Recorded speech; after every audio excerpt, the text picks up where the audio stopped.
Shri P Shyamraj, ഇവിടെ CBI അന്വേഷണം വരുമ്പോൾ നിലവിലുള്ള സർക്കാരിനാണ് വെല്ലുവിളി എന്ന് പറഞ്ഞ് തടി തപ്പുന്ന പ്രതിപക്ഷമുണ്ട്.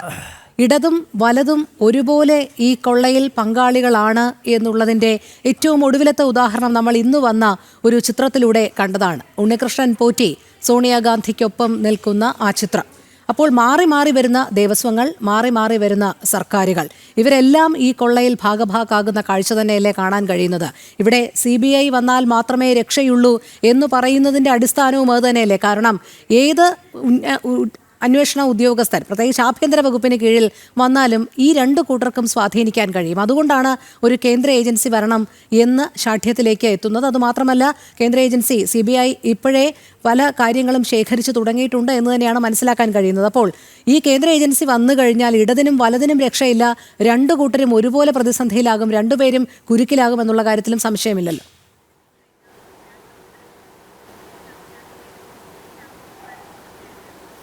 രോഹിണി, കേരളത്തിലെ ക്ഷേത്രക്കൊള്ളകൾ നടത്തിയതിൽ കേരളത്തിലെ LDF UDF മുന്നണികൾക്ക് ഒരേ തരത്തിലുള്ള പങ്കാണുള്ളത്. അതിൽ ആരാണ് വീരപ്പൻ, ആരാണ് കായംകുളം കൊച്ചുണ്ണി എന്ന് വിളിക്കേണ്ടത് സംശയം മാത്രമേ ഉള്ളൂ. രണ്ടു പേർക്കും കൃത്യമായിട്ടുള്ള പങ്കുണ്ട്. കാരണം കേരളത്തിലെ ദേവസ്വം വകുപ്പ് കൈയാളിയിട്ടുള്ളത് LDF UDF മാറി മാറിയാണ്. അപ്പോൾ അതുകൊണ്ട് തന്നെയാണ് ഈ UDF ഭാഗത്ത് നിന്ന് ഇപ്പോൾ ഒരു മെല്ലപ്പോക്ക് ഉണ്ടാകുന്നത്. അവർക്കറിയാം CBI വന്നിട്ട് കൃത്യമായിട്ടുള്ളൊരു അന്വേഷണം നടത്തിയിട്ടുണ്ടെങ്കിൽ അവരും കുടുങ്ങും.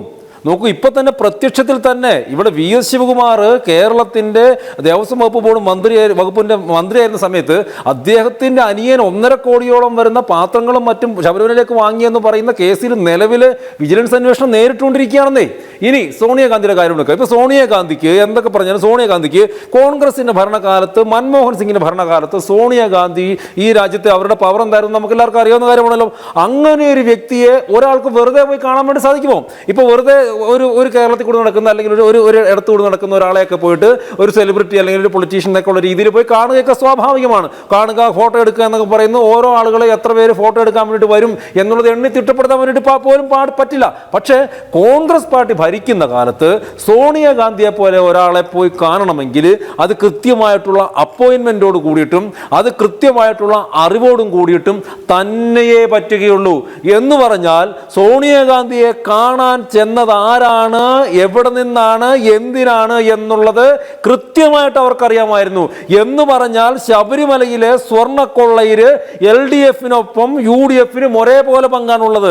എന്ന് പറഞ്ഞാൽ കേരളത്തിലെ പിണറായി വിജയനാണെങ്കിലും ഇനി കേരളത്തിലെ മുമ്പുള്ള UDF-ന്റെ സർക്കാരുകൾക്കാണെങ്കിലും ശബരിമല കൊള്ളയിൽ ഒരേപോലെയുള്ള പങ്കാണുള്ളത്.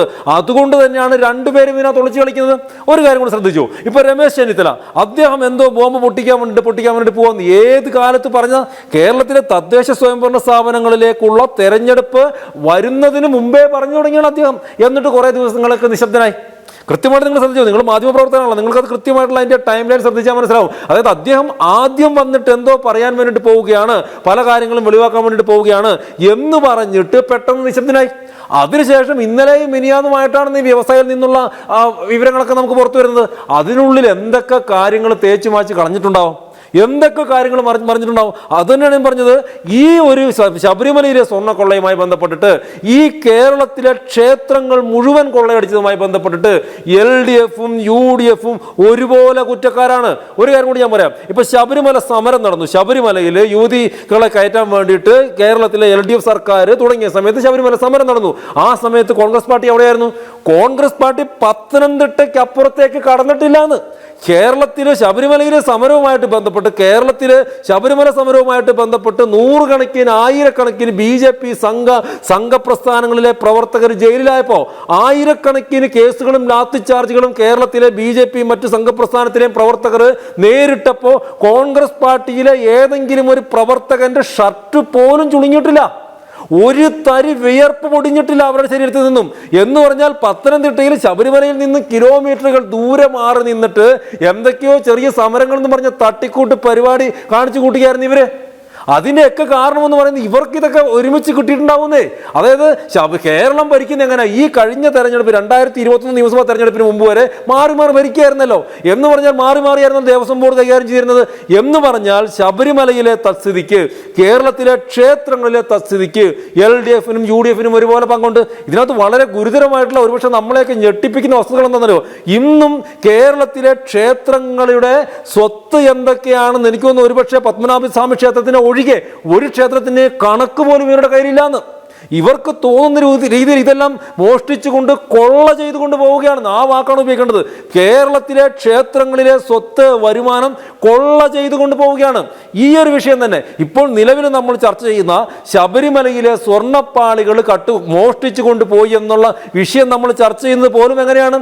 ദേവസ്വത്തിന്റെ സ്പെഷ്യൽ കമ്മീഷണർ അദ്ദേഹത്തോട് പറയാതെ നിലവിലുള്ള ഈ ശില്പങ്ങള്, ദ്വാരപാലക ശില്പങ്ങളെ പൊതിഞ്ഞ ആ സ്വർണ്ണപ്പാളികൾ, ദ്വാരപാലക ശില്പങ്ങൾ പൊതിഞ്ഞ സ്വർണ്ണപ്പാളികൾ അത് ചെന്നൈക്ക് കൊണ്ടുപോയപ്പോൾ അദ്ദേഹത്തിനെ അറിയിച്ചില്ലെന്ന് ബഹുമാനപ്പെട്ട ഹൈക്കോടതിയിൽ പറഞ്ഞില്ലായിരുന്നെങ്കിൽ, അദ്ദേഹം ഒരു പരാതി, അതായത് ദേവസ്വം സ്പെഷ്യൽ കമ്മീഷണർ പരാതി പറഞ്ഞില്ലായിരുന്നെങ്കിൽ കഴിഞ്ഞ 2 മാസമായിട്ട് ഒരുപക്ഷെ നമ്മൾ ഈ വിഷയത്തിൽ ചർച്ച ചെയ്യില്ലായിരുന്നു. കാരണം ഇത് പുറത്തറിയില്ലായിരുന്നു. പിന്നീട് ഹൈക്കോടതി ഇടപെട്ടത് കൊണ്ടാണ് പുറത്തറിഞ്ഞിട്ടുള്ളത്.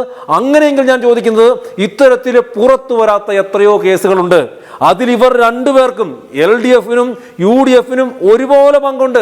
അത് സോണിയാഗാന്ധിയെ കാണാൻ വേണ്ടിയിട്ട് പോയതായിക്കോട്ടെ, കടകംപള്ളിയെ കണ്ടതായിക്കോട്ടെ, പിണറായി വിജയനുമായിട്ട് ഒരുമിച്ച് വീടിന്റെ താക്കോൽ ദാനം ചെയ്തതായിക്കോട്ടെ, ഇവർക്ക് എല്ലാവർക്കും കൃത്യമായിട്ട് പങ്കുണ്ട്. നിങ്ങളൊന്ന് ആലോചിച്ച് നോക്കി, നമ്മുടെ രാജ്യത്തെ, നമ്മുടെ സംസ്ഥാനത്തേക്ക് ഇന്റലിജൻസ് സംവിധാനങ്ങൾ എത്രത്തോളം ശക്തമാണ്.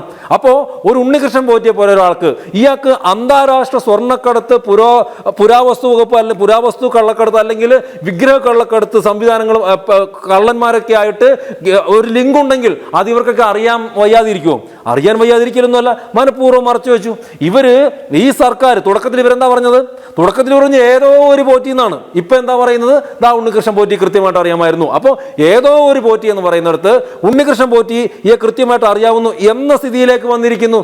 ഇനി ഈ പറയുന്ന ഒരു D മണിയുടെ, ഇന്നലെ മിനിയാന്നുമായിട്ട് ഒരു D മണി എന്ന് പറയുന്ന ഒരാളുടെ കാര്യം കൂടി പറയുകയാണ്. ആരാണ് ഈ D മണി? അയാൾ ഏത് കാലത്താണ് വന്നത്? അയാൾ ആ വന്ന കാലത്ത് ഇവിടുത്തെ LDF സർക്കാരിന് അറിയില്ലായിരുന്നോ? ഇവിടുത്തെ UDF സർക്കാരിന് അറിയില്ലായിരുന്നോ? കേരളത്തിലെ ശബരിമലയിലെ സ്വത്ത് ഇത്രമാത്രം ഉണ്ട് എന്ന് ഇവർക്കൊന്ന് കണക്കെഴുതി വെക്കാൻ വേണ്ടി പാടില്ലായിരുന്നു. എല്ലാ കാര്യങ്ങളും നിങ്ങൾ എടുത്തു. ശബരിമലയിലെ ഇപ്പോഴത്തെ അവസ്ഥ എന്താ? കേരളത്തിലെ ഒട്ടുമിക്ക ക്ഷേത്രങ്ങളിലെ ഇപ്പോഴത്തെ അവസ്ഥ എന്താ? ശബരിമലയിലെ സ്വത്തുവകകൾ എന്തൊക്കെയാണ് എന്ന് ഈ നിമിഷം വരെ കേരളം ഭരിക്കുന്ന സർക്കാരിന് അറിയാമോ? ഇനി UDF-ന്റെ കാലത്തായിരുന്നെങ്കിൽ അവർക്കറിയാമായിരുന്നോ? അപ്പോൾ ഈ കൊള്ള നടത്തിയത് ഇരുവർക്കും ഒരേപോലെ പങ്കുണ്ട്. അതുകൊണ്ട് തന്നെയാണ് ഇരുവരും ഇരുട്ടി തപ്പുന്ന. ഒന്ന് ശ്രദ്ധിച്ചാൽ അറിയാം. അതായത് LDF സർക്കാർ CBI വരേണ്ടതില്ല, കേന്ദ്ര ഏജൻസികൾ വരേണ്ടതില്ല എന്ന് പറയുമ്പോൾ, ഏത് മടിയിൽ കനമുള്ളവനെ വഴിയിൽ ഭയക്കേണ്ടതുള്ളൂ എന്നൊക്കെ പഴഞ്ചൊല്ല് പറഞ്ഞ് നമ്മളെയൊക്കെ രസിപ്പിക്കുന്ന മുഖ്യമന്ത്രി മടിയിൽ കനമുണ്ട് എന്നും ജനങ്ങളോട് പറയുകയാണ്. കാരണം CBI വരണമെന്ന് പറയുകയാണ്. മറുവശത്ത് കോൺഗ്രസ് പാർട്ടി, UDF നിശബ്ദരാവുകയാണ്. എന്നാൽ UDF നിശബ്ദരാകുന്നു. അവർ തുടക്കത്തിൽ പറഞ്ഞു, ശ്രദ്ധിക്കണം, തുടക്കത്തിൽ അവർ പറഞ്ഞത് കേന്ദ്ര ഏജൻസികളുടെ അന്വേഷണം വേണമെന്നാണ്. ഇപ്പോൾ അവരെന്താ മിണ്ടാത്തത്? ഇപ്പം മിണ്ടാത്തതിന്റെ കാരണമെന്ന് പറയുന്നത്, അല്ലെങ്കിൽ വേണ്ടതുപോലെ പറയാത്തതിന്റെ കാരണമെന്ന് പറയുന്നത്, അവർക്കും പേടിയുണ്ട്, അവരുടെ മടിയിൽ കനമുണ്ട്. ഇപ്പൊ ഈ ഒരു ഇലക്ഷൻ അവർ LDF-നെ കുറ്റപ്പെടുത്തിയിട്ട് വോട്ട് നന്നായിട്ട് വാങ്ങിച്ചിട്ടുണ്ടല്ലോ. പക്ഷേ അതിൽ യാഥാർത്ഥ്യം എന്ന് പറയുന്നത് ഇരു കൂട്ടർക്കും ഒരേപോലെ തന്നെ പങ്കുണ്ട്. അതുകൊണ്ട് തന്നെയാണ് BJP, അതാണ് ഒരേനോട് പറഞ്ഞു നിർത്താം, അതുകൊണ്ടാണ് BJP തുടക്കത്തിൽ തന്നെ ഒരു നിലപാടെടുത്തത്. തുടക്കത്തിൽ തന്നെ BJP പറഞ്ഞത് കഴിഞ്ഞ 30 വർഷത്തെ ശബരിമലയിലെ മുഴുവൻ സ്വത്തുവകകളെ കുറിച്ചിട്ടുള്ള അന്വേഷണം നടത്തണം. അത് കേന്ദ്ര ഏജൻസികൾ വരണം. എങ്കിൽ മാത്രമേ ഈ 2 കള്ളന്മാരും, 2 കൊള്ള സംഘങ്ങളും, LDF കൊള്ള സംഘവും UDF കൊള്ള സംഘവും ശബരിമലയിൽ നിന്ന് എത്ര സ്വർണം കട്ടു എന്ന് മനസ്സിലാക്കാൻ വേണ്ടി സാധിക്കുകയുള്ളൂ. ഇപ്പോഴും നമ്മൾ ചർച്ച ചെയ്യുന്നത് ശബരിമലയിൽ UB ഗ്രൂപ്പ് കൊടുത്തു എന്ന് പറയുന്ന ആ 5 കിലോഗ്രാം സ്വർണത്തെ കുറിച്ചിട്ട് മാത്രമാണ്. അത് മനസ്സിലാക്കണം. നിലവിൽ നമ്മൾ ഈ നിമിഷം വരെ ചർച്ച ചെയ്യുന്നതും UB ഗ്രൂപ്പ് കൊടുത്തു എന്ന് പറയുന്ന ആ 5 കിലോഗ്രാം സ്വർണ്ണത്തെ കുറിച്ചിട്ടാണ്. ബാക്കി എത്രയോ കോടിക്കണക്കിന് രൂപയുടെ, എത്രയോ കിലോഗ്രാം വരുന്ന, ഒരുപക്ഷെ നമുക്കൊക്കെ ചിന്തിക്കാൻ വേണ്ടിയിട്ട് പോലും പറ്റാത്തത്ര രീതിയിലുള്ള എത്രയോ സ്വത്തുവകകൾ പല രീതിയിൽ കാണിക്കായിട്ടും ഒക്കെ ശബരിമലയിൽ സമർപ്പിച്ചിട്ടുണ്ട്. കേരളത്തിലെ ആയിരക്കണക്കിന് മറ്റ് ക്ഷേത്രങ്ങളിൽ സമർപ്പിച്ചിട്ടുണ്ട്. ആ സ്വത്തുവകകളുടെയൊക്കെ കണക്ക് എവിടെയാണ്? ഓഡിറ്റിംഗ് എവിടെയാണ്? ആ സ്വർണ്ണമെല്ലാം ഇരിക്കുന്നത് എവിടെയാണ്? ആ പണമെല്ലാം ഇരിക്കുന്നത് എവിടെയാണ്? ഇത് ആരാണ് കൈകാര്യം ചെയ്യുന്നത്? ഇത് എങ്ങോട്ടാണ് കൊണ്ടുപോയത്? ഇത് എവിടെയാണ് ഉപയോഗിക്കപ്പെടുന്നത്? ആർക്കും അറിയില്ല. എന്ന് പറഞ്ഞാൽ കേരളത്തിലെ ഹിന്ദുവിൻ്റെ വിശ്വാസത്തെ, എന്ന് പറഞ്ഞാൽ കേരളത്തിലെ ഹിന്ദുവിൻ്റെ ആചാരങ്ങളെ, എന്ന് പറഞ്ഞാൽ കേരളത്തിലെ ഹിന്ദുവിൻ്റെ ക്ഷേത്രങ്ങളെ ഇങ്ങനെയൊക്കെ മതി എന്നാണ് LDF-ഉം UDF-ഉം കരുതുന്നത്. അതാണെന്ന് കേരളത്തിലെ ഹിന്ദു ക്ഷേത്രങ്ങൾ ഇങ്ങനെയൊക്കെ മതി എന്ന് ഇവിടുത്തെ LDF UDF കരുതുന്നു. എന്ത് പറഞ്ഞാലും ഇവരൊക്കെ ഞങ്ങൾക്ക് ഒന്ന് വോട്ട് ചെയ്തോളും എന്ന് ഇവർ കരുതുന്നിടത്താണ് ഈ പ്രശ്നം മൊത്തം ഇരിക്കുന്നത്. അതുകൊണ്ട് ഞാൻ ഒരു കാര്യം പറഞ്ഞു നിർത്താം. അതുകൊണ്ട് തുടക്കം മുതൽ ഇപ്പോഴും ഞങ്ങളുടെ BJPയുടെ അഭിപ്രായം എന്ന് പറയുന്നത് കഴിഞ്ഞ 30 വർഷത്തെ സ്വർണ്ണക്കൊള്ളയെ കുറിച്ചുള്ള സ്വത്തുവകകളെ കുറിച്ചുള്ള അന്വേഷണം നടക്കണം. എങ്കിലാണ് യഥാർത്ഥത്തിൽ അവിടെ എന്തൊക്കെ മാറ്റങ്ങൾ സംഭവിച്ചിട്ടുണ്ട് എന്ന് പൊതുജനങ്ങൾക്ക്, ഭക്തർക്ക്, മലയാളികൾക്ക് മനസ്സിലാക്കാൻ വേണ്ടി സാധിക്കുകയുള്ളൂ. ശരി, ഒരു ഭാഗത്ത് വലിയ രീതിയിൽ ക്ഷേത്രങ്ങളുടെ അപജയം നടക്കുമ്പോഴും അതൊക്കെ ഇങ്ങനെ നോക്കി നിൽക്കുന്ന സർക്കാരുകളെയാണ് നമ്മൾ കണ്ടിട്ടുള്ളത്. പക്ഷേ സ്വർണ്ണക്കൊള്ളയിൽ തുടങ്ങുമ്പോൾ, ശബരിമല സ്വർണ്ണ കവർച്ചയിൽ തുടങ്ങുമ്പോൾ മനസ്സിലാകുന്നുണ്ട് അവർ ഇടപെട്ട കാര്യങ്ങൾ എന്തൊക്കെയാണ് എന്നുള്ളത്. വലിയ രീതിയിൽ ഹിന്ദു ക്ഷേത്രങ്ങൾ കൊള്ളയടിക്കുന്ന തരത്തിലേക്ക് തന്നെയാണോ ഇവരുടെ ഇക്കാലം അത്രയും നീണ്ട പ്രവൃത്തികൾ എന്നുള്ളതാണ്.